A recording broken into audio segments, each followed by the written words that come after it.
dòng lăng bị rập lập cái châu tây nào thô ra cái chung tây nào mà ta ta toa ta cái bên này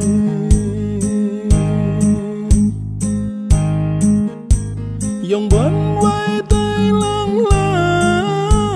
rekan vai ada si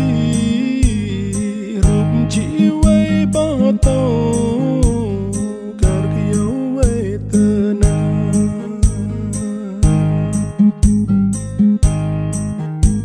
ta da tay chinh phun kiau yong kong aka ta da tay chinh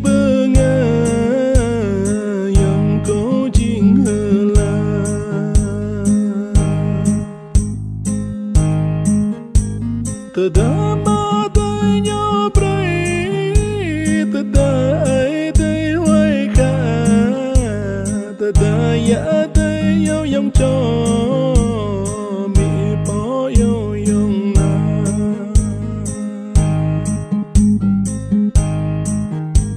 yong lại mi yong ray nha ma yong nyo ray ngui ai yong nyo ray chua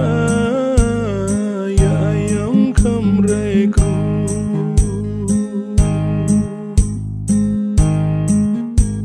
yong buan bu ray ta